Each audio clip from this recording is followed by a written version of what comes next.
મારું નામ લક્ષ્ય છે. હું 24 વર્ષનો છું. આજે હું મારા પરિવારને છોડીને શહેર તરફ જઈ રહ્યો હતો. હું 24 વર્ષનો હતો પણ મારી પાસે ઘણી જવાબદારીઓ હતી. મારા પિતા ઘણા સમય પહેલા મૃત્યુ પામ્યા હતા. આ કારણે ઘરની જવાબદારી મારા ખભા પર આવી ગઈ. મારી 2 નાની બહેનો હતી. મારે તેમના શરીરની વ્યવસ્થા કરવી પડી. ગામમાં રહીને મને સારી નોકરી મળી શકી નહીં. મારી પાસે ગામમાં નોકરી હતી, જેના કારણે ઘર અસ્તવ્યસ્ત હતું. પણ મને વધુ પૈસાની જરૂર હતી. તેથી મેં શહેરમાં જઈને પૈસા કમાવવાનું નક્કી કર્યું, જેથી અમે શાંતિપૂર્ણ જીવન જીવી શકીએ. જ્યારે હું મારી માતાના રૂમમાં પ્રવેશ્યો, ત્યારે મારા પિતાનો ફોટો લઈને બેઠી હતી. તેમની આંખોમાંથી આંસુ નીકળી રહ્યા હતા. મારી બહેનો ઉદાસ ચહેરા સાથે બેઠી હતી. પણ હું સ્મિત સાથે તેના રૂમમાં પ્રવેશી અને મેં મારી માતાને કહ્યું, ચિંતા ના કર. જો હું ત્યાં જાઉં તો એ કોઈ મોટી વાત નથી. મને સારી નોકરી મળશે. હું સારા પૈસા કમાઈશ. તમારે ચિંતા કરવાની જરૂર નથી. મારી માતા મારી વાત સાંભળીને રડવા લાગી, પણ તેમની તબિયત બગડતી જતી હતી. મારી બહેન પણ આવીને મારી બાજુમાં બેઠી. મેં બંનેના માથા પર હાથ મૂક્યો અને કહ્યું, હવે તમારી જવાબદારી છે. તમે તેનું ધ્યાન રાખજો અને દરવાજો વધારે ન ખોલો. અમારું માન તમારા હાથમાં પણ છે. હું શહેરમાં લાંબો સમય રહી શક્યો નહીં, પણ મને લાગ્યું કે કોઈ મને જોઈ રહ્યું છે. લાંબી મુસાફરી પછી હું રાત્રે 9 વાગ્યાની આસપાસ શહેરમાં પહોંચ્યો. મારો એકમાત્ર મિત્ર રીતેશ શહેરમાં રહેતો હતો. હું તેના વિશ્વાસ સાથે શહેરમાં આવ્યો. હું તેના ઘરે પહોંચ્યો. જ્યારે મેં તેને બોલાવ્યો, પછી તેણે મોટું સ્મિત કરીને મારું સ્વાગત કર્યું. તેણે મારા ખભા પર હાથ મૂક્યો અને કહ્યું, લક્ષ્ય, ચિંતા ના કર. જ્યારે તારી પાસે અહીં આવવાની હિંમત હશે, ત્યારે તું સફળ થઈશ. મેં તમારા માટે ખૂબ સારી નોકરી શોધી છે. તમે કાલે જાઓ અને તેમના મેનેજરને મળો. જો તમને એવું લાગે તો તમે ત્યાં કામ કરી શકો છો. અને તેઓ તમને એક ક્વાર્ટર આપશે જ્યાં તમે આરામથી તમારું જીવન જીવી શકો. અને થોડા દિવસો પછી તમારો પગાર પણ વધશે. આ સાંભળીને મને રાહત થઈ. નહીંતર મને ખૂબ ડર લાગ્યો કે મારી સાથે કંઈ ખરાબ ન થાય. શહેરમાં આવ્યા પછી મને બધી જરૂરી સમસ્યાઓનો સામનો કરવો પડ્યો. પરંતુ મને મારા પતિ સાથે સારી નોકરી મળી, જેના માટે મને રાહત મળી. મેં ધ્યાન ગૃહમાં રાત વિતાવી. તેના પરિવારે મારી સાથે ખૂબ સારો વ્યવહાર કર્યો. તેના માતા પિતાએ મારા જન્મ સુધી મને શાંતિ આપી. હિંમતથી કામ કરો, ભગવાન તમને ટેકો આપશે. નિરાશ થઈને પાછા જવાનું વિચારશો નહીં. આ શહેર ખૂબ મોટું છે, પરંતુ તમને ચોક્કસ મુસાફરી કરવાની તક મળશે. કાકીના શબ્દો સાંભળીને હું ખરેખર પ્રેરણા પામ્યો. અને મેં આ માટે ભગવાનનો આભાર માન્યો કે તે મારા ખૂબ સારા મિત્ર છે. મને મારા ઘરમાં ખબર હતી કે હું ત્યાં સુરક્ષિત અને સ્વસ્થ પહોંચી ગયો છું. અને મને નોકરી મળી છે. રીતેશ સવારે વહેલા ઉઠ્યો અને નાસ્તો કર્યા પછી તે મને મારા કામના સ્થળે લઈ ગયો. તેણે મારી સાથે સમય વિતાવ્યો. લાંબા વિરામ પછી અમે ત્યાં સાથે પહોંચ્યા. અમે જોયું કે મેનેજર અમારી પાસે આવ્યા. રીતેશ તેને બધું કહી રહ્યો હતો અને હું ત્યાં જોઈ રહ્યો હતો. અને હું બધું અનુભવી રહ્યો હતો. એક પેકિંગ કંપની હતી, જ્યાં હું બિસ્કિટ પેક કરતો હતો અને તેઓ મને કામ માટે 25,000 રૂપિયા ચૂકવતા હતા.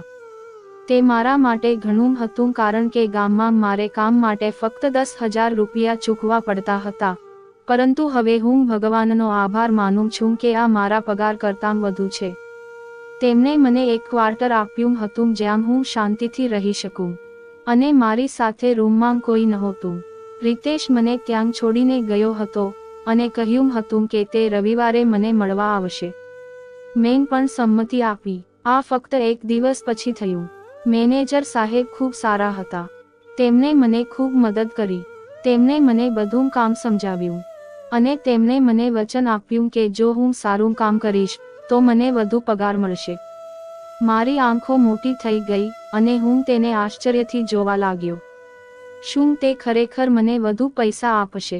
કારણ કે મેં તરત જ તેની સાથે સંમત થઈ ગયા કે તે ચિંતા કરશે નહીં. ફક્ત પ્રમાણિક બનો અને તે સારી રીતે કરો. તમને વધુ પૈસા મળશે. મેં તરત જ સખત મહેનત શરૂ કરી દીધી. હું ગામડેથી શહેરમાં આવ્યો હતો અને હવે 1 અઠવાડિયું વીતી ગયું હતું. પરંતુ આ 1 અઠવાડિયાના ધર્મે મને મારા અસ્તિત્વનો અહેસાસ પણ કરાવ્યો. મને બસમાં કામ પર જતી વખતે જે લાગ્યું હતું તેવું જ લાગ્યું.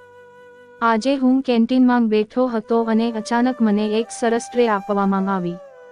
મેં કારણ પૂછ્યું અને તેણે કહ્યું કે આજે કંપનીમાં એક ખાસ પાર્ટી આપવામાં આવી રહી છે. પણ આ કેવી રીતે થઈ શકે? કારણ કે નજીકમાં બેઠેલા કોઈને આવી ટ્રે આપવામાં આવી ન હતી. હું તરત જ મારી સીટ પરથી ઊભો થયો અને વેઇટરને કહ્યું, જુઓ ભાઈ, જો તમે મારી પાસેથી આ ટ્રેના પૈસા લઈ લો તો હું તમને તે આપી શકતો નથી. તો તમે સરળ બનો અને મારા માટે આવો. તે પણ મારા માટે કામ કરશે. પણ તેણે ફરીથી મારા ઓશિકા પર હાથ મૂક્યો અને તાકાતથી કહ્યું, શાંતિથી ખાઓ, તે તમારા માટે જ બન્યું છે. અને તે ઉપરાંત તેણે કહ્યું, આ તમારા માટે છે. તો શું તમે શાંતિથી બેસો છો? મને લાગ્યું કે લોકો મારી સાથે આટલું સારું કેવી રીતે વર્તન કરી શકે છે. કારણ કે મેં સાંભળ્યું હતું કે ગામડામાંથી આવતા લોકો વધુ મહત્વ આપવા આવતા નથી. હું શાંતિથી બેસીને મારું ભોજન ખાતો. ખોરાક ખૂબ જ સ્વાદિષ્ટ હતો. આટલા દિવસો પછી મેં જે ગમ્યું તે ખાધું નહીં. તેથી અહીં આવ્યા પછી મેં હંમેશા પૈસા બચાવતા રહ્યા. સમય ક્યારેય અટકતો નથી અને ક્યારેય અટકશે નહીં. હું રસ્તા પર ચાલતો રહ્યો પણ મને ખબર નહોતી કે સમય જતાં મારા જીવનમાં કેટલા બધા ફેરફારો આવશે. રવિવાર હતો અને હું મારા મિત્ર રિતેશને મળવા માટે કહી રહ્યો હતો. અમે બહાર જવાનું વિચારી રહ્યા હતા. તેણે મને વચન આપ્યું હતું કે તે મને શહેરમાં લઈ જશે અને હું તેને શહેરમાં મળવા માટે પણ કહી રહ્યો હતો. શહેર કેવું છે? હું તેને એક પાર્કમાં મળવા જઈ રહ્યો હતો. હું મારી કંપનીની નજીકના પાર્કમાં આવ્યો હતો. અચાનક મેં એક સ્ત્રીને જોઈ જે જમીન પર બેઠી હતી અને કંઈક જોઈ રહી હતી. હું એક ક્ષણ માટે ચિંતિત થઈ ગયો. હું મારી માતા પાસે ગયો અને તેને કહ્યું કે બધું બરાબર છે, મદદની જરૂર નથી. તેણે મારી તરફ જોયું અને મને એક વિચિત્ર લુહાર આપ્યો અને નામમાં માથું હલાવતો રહ્યો. આ મારા માટે ખૂબ જ વિચિત્ર હતું. મને ખબર નથી કે તે માતાનો લુહાર મને પીડાના સંકેત જેવો કેમ લાગતો હતો. પણ હું પાછો આવ્યો અને બેન્ચ પર બેઠો અને મારા મિત્રનો ચહેરો જોવા લાગ્યો. પણ મારી નજર એ જ જગ્યાએ જતી રહી જ્યાં તે વૃદ્ધ સ્ત્રી બેઠી હતી. હું નાની નાની બાબતો વિશે વિચારી રહ્યો હતો અને હું મારું મન ગુમાવી રહ્યો હતો. પણ હું પ્રાર્થના કરી રહ્યો હતો કે ભગવાન, મને તમારી રક્ષામાં રાખો. કારણ કે મારી માતા અને બહેન પણ ત્યાં છે અને તેનો બીજો કોઈ આધાર નથી. થોડા સમય પછી મેં રિતેશને સામેથી આવતો જોયો. આજે તેણે કાળો પેન્ટ અને કાળો ટી-શર્ટ પહેર્યો હતો. જ્યારે મેં પણ સરસ કપડાં પહેર્યા હતા. જ્યારે હું નજીક આવી રહ્યો હતો ત્યારે મેં તમને ગળે લગાવ્યા અને તમારી તરફ જોયું અને હૃદયસ્પર્શી અવાજે કહ્યું કે તમારા કારણે જ હું આ પરિસ્થિતિમાં આવ્યો છું. નહીંતર મને ક્યારેય આટલી સારી નોકરી મળી નહોત. પરંતુ મેં કંઈક બીજું કહ્યું. તે પહેલાં મેં તમારા ખભા પર હાથ મૂક્યો અને કહ્યું કે મારી પાસે કહેવા માટે કંઈ નથી. તમને આટલી સારી નોકરી મળી છે જે તમારા ભાગ્યમાં છે. ફક્ત તેમાં તમારું હૃદય મૂકો અને સખત મહેનત કરો. તમારો પગાર પણ વધશે. મેં મેનેજર સાથે વાત કરી. મને તરત જ ખુશી થઈ અને તેની તરફ જોઈને મેં ખૂબ જ વ્યક્તિગત સ્વરમાં કહ્યું, રિતેશ, શું હું તમને કંઈક પૂછું? તે મારા પ્રશ્ન સાથે સંમત થયો. પછી મેં તેની તરફ જોયું અને કહ્યું, મિત્ર, તમે મને બિલકુલ સમજી શકતા નથી. તમને આટલી સારી નોકરી કેવી રીતે મળી? જો તમને આટલી સારી નોકરી મળી હોત તો તમે તેનો લાભ કેમ ન લીધો? તમે મને નોકરી કેમ આપી? અને માથું હલાવ્યું. તેણે કહ્યું, હું કામ કરતો ન હતો, પણ તમે બનવાના હતા. ભગવાન તમને ખાવા કરતાં વધુ આપશે. સમજો, આ તમારું સૌથી મોટું દેવું છે. ફક્ત તેના પર કામ કરો. તમને ચોક્કસ કંઈક મળશે. તેણે ખૂબ જ વિચિત્ર રીતે કહ્યું. મને ખબર નથી કેમ મને તેની બાજુથી વિચિત્ર લાગ્યું. મેં એક ક્ષણ માટે માથું હલાવ્યું અને તેની સાથે રાત્રિભોજન કરવા હોટેલ ગયો. જ્યારે હું ત્યાં હતો હું તેના પરિવાર વિશે પૂછી રહ્યો હતો, તે મારા બધા પ્રશ્નોના જવાબ હા મારા રીતે આપી રહ્યો હતો. મને ખબર નહોતી કે મને કેમ લાગ્યું કે હું તેને પ્રશ્નો પૂછવાનું પસંદ નથી કરતો. થોડીવાર પછી તેણે મારી તરફ જોયું અને કહ્યું, ચાલ હું તમને કંઈક પૂછીશ. મેં હામાં માથું હલાવ્યું. તેણે મારી તરફ જોયું અને કહ્યું, શું તેને ક્યારેય કોઈ છોકરી ગમ્યું છે?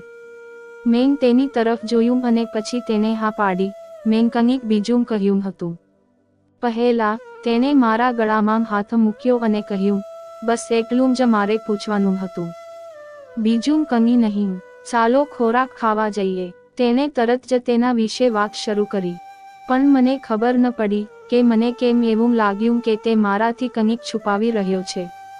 પણ મને તેના પર વધુ ધ્યાન આપવાનું યોગ્ય લાગ્યું નહીં.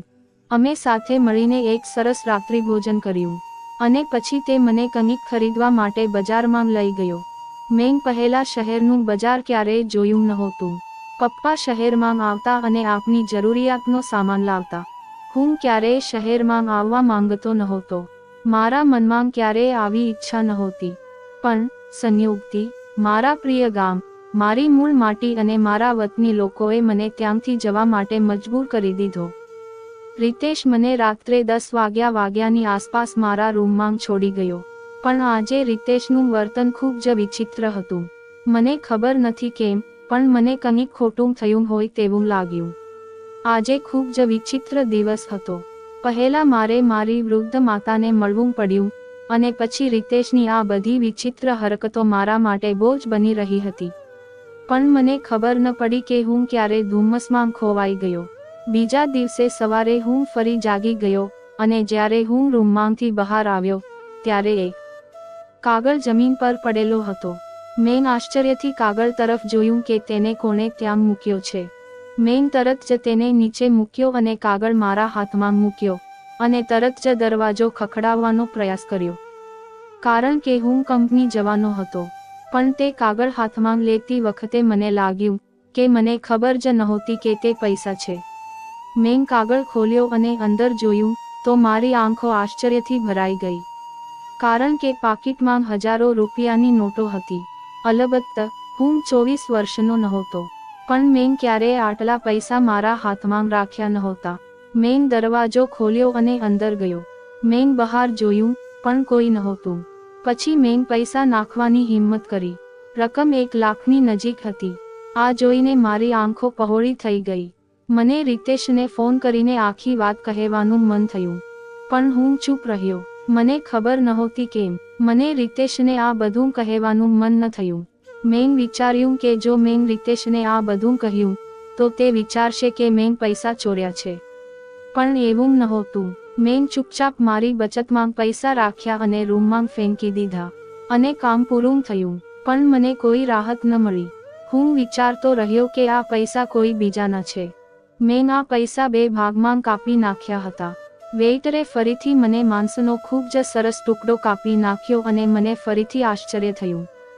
પણ મેં કોઈને કહ્યું નહીં અને ગુપ્ત રીતે ભોજન પીરસીને મારા કામમાં વ્યસ્ત થઈ ગયો. આજે હવા ખૂબ જ ખરાબ હતી. આ કારણે વેઇટર મને બીજું પીણું આપવા આવી રહ્યો હતો. કારણ કે તેનું ક્વાર્ટર દૂર હતું પણ હું નજીક હતો. મેં મારું કામ પૂરું કર્યું અને ક્વાર્ટરમાં જવાનું શરૂ કર્યું. પરંતુ ચોમાસાને કારણે મારે ઘણી જગ્યાએ પાણી ભરવું પડ્યું. મને જવામાં મુશ્કેલી પડી રહી હતી. પરંતુ ભગવાનની કૃપાથી હું મુશ્કેલીમાં હતો. પરંતુ હું શાંતિથી ઘરે પાછો ફર્યો.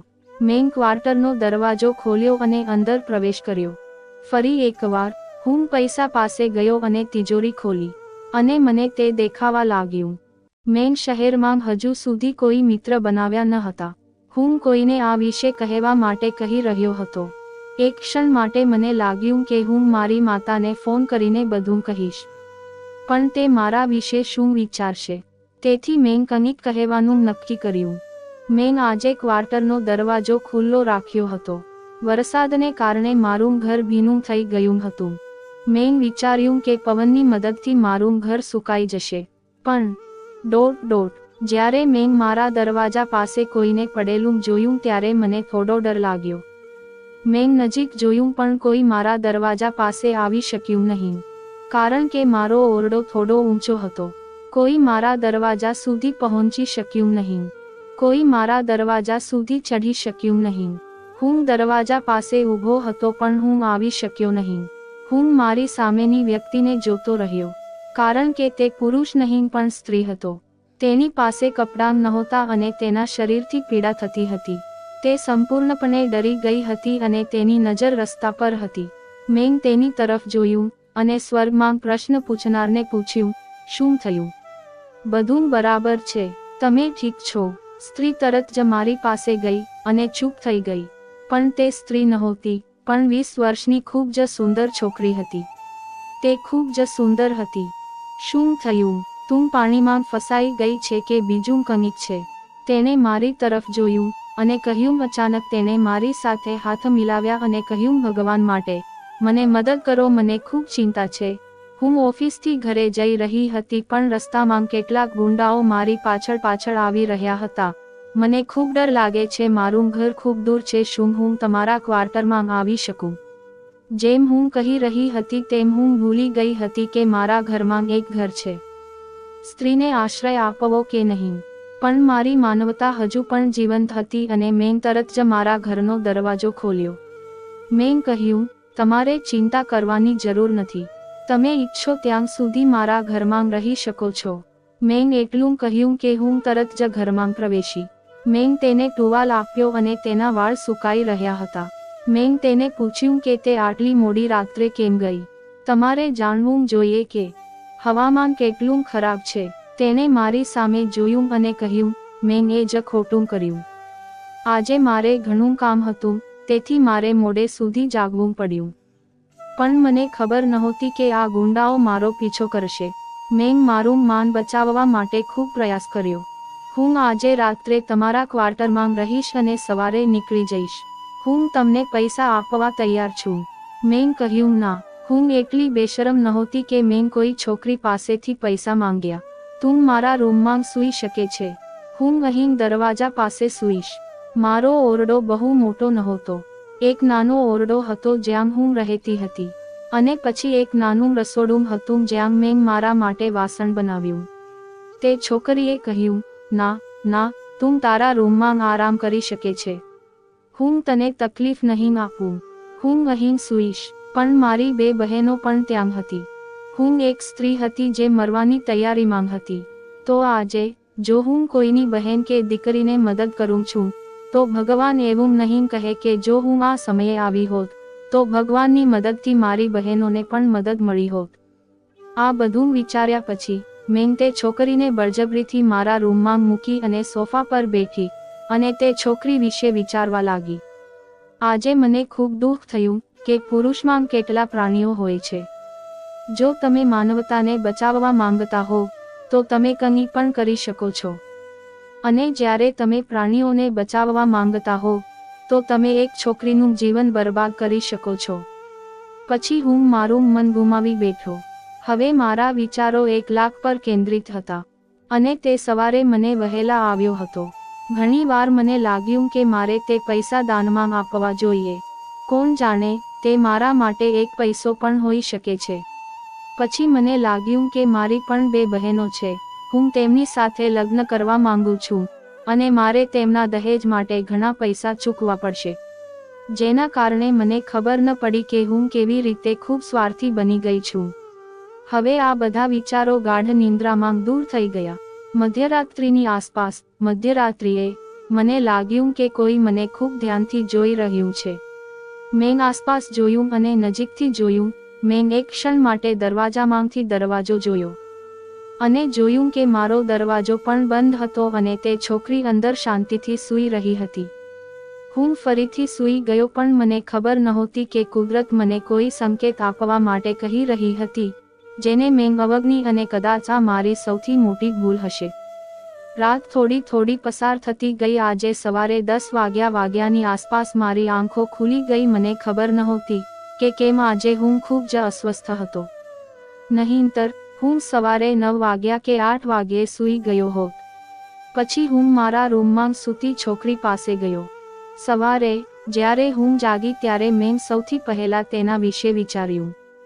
પરંતુ જ્યારે મેઇન રૂમનો દરવાજો ખોલ્યો ત્યારે તે ક્યાંય દેખાતી ન હતી. તે છોકરી અચાનક ક્યાંક ગઈ. તેને જોઈને મને આઘાત લાગ્યો. પણ પછી મને અચાનક લાગ્યું કે હું જાગતા પહેલા ઘરેથી નીકળી ગયો હતો. મેં તરત જ દરવાજો બહાર જોયો અને જોયું કે તે ખુલ્લો હતો. મેં ઊંડો શ્વાસ લીધો, દરવાજો મારા હાથે પકડ્યો અને મારી જાત સાથે વાત કરવા લાગ્યો કે કદાચ હું તેને મળવાનું નક્કી કરીશ. પછી મને માથાનો દુખાવો થયો અને હું નાસ્તો બનાવવા લાગી, જેથી હું શક્ય તેટલી વહેલી તકે કંપની માટે નીકળી શકું. પણ અચાનક મને વિચાર આવ્યો કે મારે મારો રૂમ તપાસવો જોઈએ. કોણ જાણે કોઈએ મારા માટે પત્ર રાખ્યો હશે કે નહીં. પછી મેં જોયું કે દરવાજો ખુલ્લો હતો. પહેલા હું રૂમમાં ગયો અને આખો રૂમ દેખાયો નહીં. પછી હું તરત જ રૂમમાં આવ્યો અને મને લાગ્યું કે મારું હૃદય પલંગ પર સૂતી વખતે ધબકવાનું ભૂલી ગયું છે. મને લાગ્યું કે મારો શ્વાસ બંધ થઈ ગયો છે કારણ કે મારું હૃદય લોહીથી ભરાઈ ગયું હતું. થોડી વાર માટે મને ખબર પડી કે મારી દુનિયા સમાપ્ત થઈ ગઈ છે અને મારો પગ જમીન પરથી સરકી ગયો. મેં તરત જ ઊંડો શ્વાસ લીધો અને મારા શ્વાસ પર કાબૂ રાખ્યો, કારણ કે જો હું વધુ ચિંતા કરીશ તો હું નુકસાન સહન કરી શકીશ નહીં. મેં ઝડપથી મારા શરીરને ચાદરથી ઢાંકી દીધું હતું અને તેને કચરાપેટીમાં ફેંકી દીધું હતું. મારું મોં બંધ થવાનું હતું. આ બધું શું હતું? બધું મારી સમજ બહાર હતું. મારા હાથ પગ દુખવા લાગ્યા. 1 કલાકમાં મારી સાથે ઘણી બધી વસ્તુઓ હતી જે મારા માટે ખૂબ જ આશ્ચર્યજનક હતી. હું તરત જ ઘરની બહાર આવ્યો અને જોરથી શ્વાસ લેવા લાગ્યો.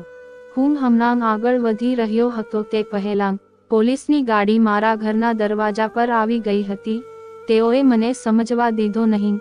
તેઓએ મને પકડી લીધો અને મેં તે પહેલાં કંઈક કહ્યું. તેઓએ મારી તરફ જોયું અને કહ્યું કે તમે એક છોકરીને મારી નાખી છે. પણ આ ક્યારે બન્યું? તેણીએ કહ્યું, આ તે બાળકનું લોહી છે જેને તે મારવા આવી હતી. તેણીએ મને કચરાપેટીમાં ફેંકી દીધી અને ચાદર બતાવતા કહ્યું. પરંતુ મેં તરત જ તેની સામે તેની સાથે દલીલ કરવાનું શરૂ કર્યું. તેણીએ કહ્યું, તે છોકરી મારી પાસે આવી હતી, મેં તેની સાથે કંઈ કર્યું ન હતું, અને જે સ્ત્રી મારા ઘરે આવી હતી તે એકમાત્ર સ્ત્રી હતી. અને તેણીએ મને રહેવા કહ્યું હતું અને તેની સાથે કોઈ બાળક જન્મ્યું ન હતું. પરંતુ ન તો તેણીએ મારી ફરિયાદો સાંભળી કે ન તો તેણીએ મારી બાબતો પર ધ્યાન આપ્યું. પણ તેણીએ મને ફક્ત એટલું જ કહ્યું કે તારે જે કંઈ કહેવું હોય તે કોર્ટમાં જવું જોઈએ. અમારી સામે નાટક કરવાની કોઈ જરૂર નથી. હું મારા હાથ પગમાં ખૂબ જ કડક બની ગયો હતો. હું ત્યાં કામ કરવા આવ્યો હતો અને મને આવા અપમાનનો સામનો કરવો પડી રહ્યો હતો. હું પોલીસ સ્ટેશનમાં બંધ હતો અને મારા પરિવારના બધા સભ્યો આ કેસ વિશે જાણવા માટે રિતેશ પણ મને જેલમાં મળવા આવ્યો હતો. પણ તેણે મને કહ્યું કે તારા પર ખૂનનો આરોપ મૂકવામાં આવ્યો છે. આ કોઈ નાનો ગુનો નથી. તું ખૂબ જ ખરાબ પરિસ્થિતિમાં છે. પ્રાર્થના કર કે તું મુક્ત થાય, નહીતર તારે ઘણી મુશ્કેલીનો સામનો કરવો પડશે. પણ મને એવું લાગ્યું નહીં કે મારા પર કોઈ મહત્વપૂર્ણ બાબતનો આરોપ મૂકવામાં આવ્યો છે. શું? પરિણામ જોઈને મને આઘાત લાગ્યો. મેં તેમને પૂછ્યું, પણ હું વિચારી રહ્યો હતો કે છોકરીનો મૃતદેહ ક્યાં છે. પણ તેઓ કહેતા રહ્યા કે તમારે જે કહેવું હોય તે કોર્ટમાં કહો. હું કંઈ કરી શકતો નહોતો. પણ મને ખબર હતી કે આ મારા માટે એક મોટી ભૂલ છે. મારે તેનો સામનો કરવો પડશે. સમય પસાર થતો ગયો અને મેં આખા 18 દિવસ જેલમાં વિતાવ્યા. મારા પરિવારના બધા સભ્યો મને મળવા આવ્યા હતા. જ્યારે હું તેને શાંતિ આપી રહ્યો હતો, જ્યારે મારી માતા ખૂબ રડી રહી હતી, ત્યારે મેં કહ્યું, ચિંતા ના કર મમ્મી, મારા પક્ષમાં જે કંઈ છે તે ત્યાં જ છે. પણ તે મારા પર આરોપ લગાવી રહી હતી કે તે મારા ક્વાર્ટરમાંથી 1 લાખ રૂપિયા લઈ ગઈ હતી, કે તેને મારવા માટે પૈસા લીધા હતા. ક્યાંથી તે આપની સાથે જોડાવા આવી રહી હતી. આ લોકોએ મને ફસાવી હતી. અને તેઓ કહે છે કે જ્યારે હું કંઈક પ્લાન કરવા આવ્યો હતો, જો તું હોત તો તું કંઈ કરી શકત નહીં. સમય ખૂબ ઝડપથી પસાર થઈ ગયો અને ન્યાયે મને 10 વર્ષની જેલની સજા ફટકારી છે અને કહ્યું કે તેં ખૂન કર્યું છે. તેથી તને છોડવામાં આવશે નહીં. મને ખરાબ લાગ્યું. મારે 10 વર્ષની સજા કેમ ભોગવવી પડી? જ્યારે મારે ખૂન માટે મારો જીવ આપવો પડ્યો. પણ મેં કંઈ પ્રશ્ન કર્યો નહીં અને શાંતિથી મારું જીવન જીવવા લાગ્યું. પણ મેં મારા હૃદયમાં પ્રાર્થના કરી હતી કે હું ત્યાંથી મુક્ત થવાનો હતો. મેં ન્યાયાધીશ સમક્ષ વિનંતી કરી, હું નિર્દોષ છું. મેં કંઈ કર્યું નથી. મેં કોઈની હત્યા નથી કરી. મને પૈસા મળ્યા પણ કોઈ મારી વાત સાંભળવા તૈયાર નહોતું. બધાએ મને ખૂની કહ્યું. પણ તેઓ કહે છે કે જ્યારે આખી દુનિયા તમારી વિરુદ્ધ જાય છે ત્યારે એક જ વ્યક્તિ તમારી સાથે હોય છે. લગભગ 1 મહિના પછી એક સ્ત્રી મારી પાસે આવી. મને આઘાત લાગ્યો પણ મેં માથું હલાવ્યું. આ કેવી રીતે થઈ શકે? તેણે મારી તરફ જોયું અને મને સંકેત આપ્યો કે તે મારો કેસ લડશે. તે મને અહીંથી કાઢી મૂકી રહી છે. તે જાણે છે કે હું નિર્દોષ છું અને મેં કંઈ કર્યું નથી. મને એક ક્ષણ માટે આશ્ચર્ય થયું કે આ સ્ત્રી મને શા માટે લેક્ચર આપી રહી છે. પછી તેણે મારો કેસ એટલો બધો લડ્યો કે હું બરાબર બોલી પણ ન શક્યો. જે દિવસે હું ગામ છોડીને શહેરમાં ગયો તે ક્ષણથી મારા પર નજર રાખવામાં આવી રહી હતી. રિતેશ પણ આ કેસમાં સામેલ હતો. તે જ તે વ્યક્તિ હતો જેણે આ સમાચાર ફેલાવ્યા અને તેણે મને એવી નોકરી અપાવી કે તે મને એક ક્વાર્ટર આપવા આવ્યો જ્યાં કોઈ હાજર નહોતું. આ રીતે મારા પર છેતરપિંડીનો આરોપ લગાવી શકાય છે. જે છોકરીએ મને એક રાત માટે આશ્રય આપવા કહ્યું તે કોઈ સામાન્ય છોકરી નહોતી, પરંતુ તે રિતેશની ગર્લફ્રેન્ડ હતી અને તે બંને એકબીજાને પ્રેમ કરતા હતા અને તેને ઘણા પૈસાની જરૂર હતી. તે કોઈ સામાન્ય છોકરી નહોતી પણ એક શ્રીમંત પિતાની દીકરી હતી. આ જ કારણ હતું કે તેના શ્રીમંત પિતાએ તેની બધી મિલકત તેની પૌત્રીને આપી દીધી હતી અને તે મિલકત મેળવવા માટે આ લોકોએ તે બધો નાટક કર્યો હતો. પહેલા તેઓએ મને પકડવા માટે ફોન કર્યો અને પછી તેઓએ છોકરીની હત્યા કરી અને આ ચાદર મારા પલંગ પર ફેંકી દીધી. અને લગભગ 3:30 વાગ્યે જ્યારે મારી આંખો ખુલી ત્યારે તે મારા ઘરની બહાર નીકળી ગઈ. બીજા દિવસે સવારે સ્પષ્ટ થયું કે મેં તે હત્યા કરી છે. બંનેએ મારા દરવાજામાં પૈસા મૂક્યા હતા. મારો કેસ દાખલ કરનારી છોકરી હાઈકોર્ટની વકીલ હતી. જ્યારે હું કોર્ટમાં ઊભી હતી અને કહી રહી હતી કે મેં કંઈ કર્યું નથી ત્યારે હું નિર્દોષ છું. મારા પર બિનજરૂરી આરોપ મૂકવામાં આવ્યો છે. હું દોષિત છું. હું એક સામાન્ય વ્યક્તિ છું જેને પોતાના પરિવારનું ગુજરાન ચલાવવા માટે ખૂબ મહેનત કરવી પડતી હતી. પછી તમને મારા પર દયા આવી. તમે વિચાર્યું કે હું સંપૂર્ણપણે નિર્દોષ છું. તમે મારો સંપર્ક કર્યો અને મારા પર કેસ દાખલ કર્યો. તમે મને 10 વર્ષની જેલમાંથી મુક્ત કર્યો અને મારા ગામમાંથી મુક્ત કરાવવા આવ્યા. મારી માતાને ગળે લગાવીને હું ખૂબ રડ્યો. મેં ક્યારેય વિચાર્યું ન હતું કે હું આટલા મોટા ઝાડમાં ફસાઈ જઈશ. જેને હું મારો ભગવાન માનતો હતો તે એક મોટો શેતાન હતો. મેં ખૂબ ઓછા પૈસાથી ગુજરાન ચલાવવાનું શરૂ કર્યું. પણ હું મારી માતા અને બહેન સાથે ગામમાં રહેતો હતો. પણ એક દિવસ અચાનક મારા નામે એક પત્ર આવ્યો. હું આશ્ચર્યચકિત થઈ ગયો અને પત્ર ખોલ્યો. પણ એ પત્ર એ જ વકીલે મોકલ્યો હતો જેમણે મારી સામે કેસ દાખલ કર્યો હતો. તેઓ મને નોકરી માટે પૂછતા હતા અને મને શહેરમાં પાછા બોલાવતા હતા. હું ખૂબ જ ગભરાઈ જતો હતો. મારી બહેનો અને મારી માતાએ મને સ્પષ્ટ કહ્યું નહીં કે તેની કોઈ જરૂર નથી. તું થોડું કમાય છે પણ આંખો ખુલ્લી રાખ. આ દુનિયામાં તારા સિવાય કોઈ નથી. તેથી મેં તેમને સંદેશ મોકલ્યો કે હું આવી શકતો નથી કારણ કે મારો પરિવાર મને આવવા દેતો નથી. હું મારો પત્ર મોકલવાની રાહ જોઈ રહ્યો હતો. તે દિવસ બીજા દિવસે આવશે. મારી માતા અને મારી બહેન મારા ઘરે આવ્યા અને કહ્યું કે તે મને સારી નોકરી આપશે અને મને ખુશ રાખશે. તમારે તેની ચિંતા કરવાની જરૂર નથી. દુનિયામાં થોડા લોકો ખરાબ છે અને થોડા સારા છે. તમે મારા પર પણ વિશ્વાસ કરી શકો છો. અને તેઓએ આ સત્ય સાબિત કર્યું. તેઓએ મને ખૂબ